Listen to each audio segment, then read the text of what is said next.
Picnic নিয়ে প্রত্যেকের মনের মধ্যে একটা বিশাল আনন্দ কাজ করছে।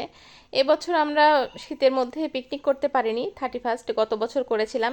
তো 31স্টে আমরা ছিলাম না প্রথমত, আর দ্বিতীয়ত প্রচণ্ড পরিমাণ ঠান্ডা ছিল। কয়েক বছর পর মনে হয় এরকম ঠান্ডা পড়ছে। তো পিকনিক মানে বিশাল আনন্দের একটা ব্যাপার, খাওয়া দাওয়া, নাচ গান, হই হল্লোড় সব কিছুই থাকে। আর পিকনিক সবচেয়ে বড় আনন্দের জায়গা বাচ্চাদের, কারণ বাচ্চারা এরকমভাবে পিকনিক তো বাইরে যেয়ে করতে পারে না। স্কুলে পিকনিক হয়, কিন্তু স্কুলের পিকনিকে তো এরকম বাড়ির সবাইকে পাওয়া যায় না। তো যাই হোক, আমি সমস্ত আয়োজন টুকটুক করে নিয়ে আসছি ছাদে, আর এখানে আমার মেয়ে তো একদম নাচতে শুরু করে দিয়েছে। বক্স বাজানো হচ্ছে, তো আমি এখানে সমস্ত কিছু রেডি করে রেখেছি। মাংসটা মেখে নিচ্ছি, কারণ মাংসটা আমি সবার শেষে রান্না করব, সেই জন্য মাংসটা একদম মাখায় রেখে দেবো, তাতে খাবারটা বেশি ভালো হয়। আর গরম গরম ভাত, মাংস সব কিছু গরম থাকলে শীতের মধ্যে খেতে অনেক মজা লাগে। তো যাই হোক, আমি চুলাটা ধরায় দিছি এবং প্রথমেই আমি ডালটা ফোড়ন দিয়ে নেব। আর এদিকে ক্যামেরাম্যানকে দেখাচ্ছে, ক্যামেরাম্যান আসছে না। এদিকে আমার রান্না শুরু হয়ে গেছে। আমি পাই টু পাই সব রান্না দেখাতে পারিনি, তো কোথাও থেকে সামনে বা কোথাও পেছনে এরকম করে টুকটাক করে আমি রান্নাগুলো করে নিয়েছি। আর ক্যামেরাম্যান ঠিক সেভাবেই এখানে আমাকে হেল্প করেছে। তো এখানে ডিম আমি ভুনা করব। কেউ মাছ খাবে বা কেউ মাংস খাবে না, এরকম মানে কেউ ডিম খাবে, এরকম মানে একটা পিকনিকে হোক বা যে কোনো বাড়িতে অনুষ্ঠান হোক, এরকম হয় যে কেউ এটা খায় না, কেউ ওটা খায় না। তো সবার জন্য একটু টুকটুক করে অল্প কিছু আয়োজন করেছি আমরা। পিকনিক যেরকমই হোক, খাওয়া দাওয়া যেরকমই হোক, আনন্দটাই সবচেয়ে বেশি। তো এখানে সবাই বসে আছে, উপরে কাপড় দিয়ে একটা চাঁদার ব্যবস্থা করা হয়েছিল। আমি এখানে পোলাওয়ের চালটা সুন্দর করে কষায় নিয়ে আমি রাইস কুকারে দিয়েছি, আর এখানে মাংসটা তুলে দিয়েছি।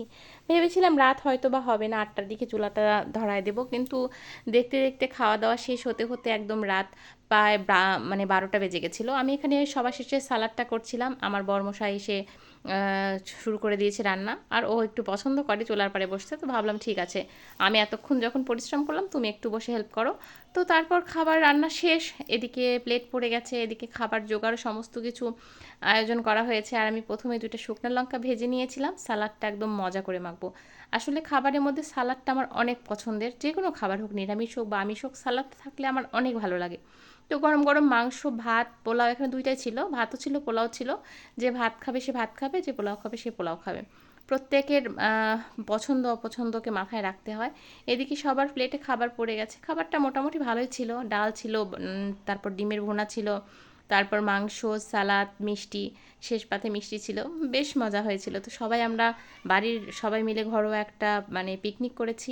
এরকম পিকনিক প্রত্যেক বছর করতে চাই, আর সবাইকে একদম মানে মজা করে খাওয়াতে চাই। আমার ভিডিওটা কেমন লাগলো প্লিজ দেখে বলবেন, কমেন্ট করে জানাবেন। তো সবাই আমরা গল্প করতে করতে খাওয়া দাওয়া প্রায় শেষের দিকে, আর মেয়ে মহল আমরা পরে খেতে বসেছি। আর আমার মেয়েটার খাওয়া দাওয়া শেষ, সে এখানে আগুন পোয়াচ্ছে। আর আমাকে দেখে তো বোঝা যাচ্ছে না যে এখানে অনেক শীত পড়েছে, কিন্তু মোটামুটি শীত ছিল, আখার পাড়ে ছিলাম জন্য বোঝা যায়নি। তো এখানে আমাদের খাওয়া দাওয়া শেষ, একদম আমরা শেষ পর্যায়ে। Tata and take care.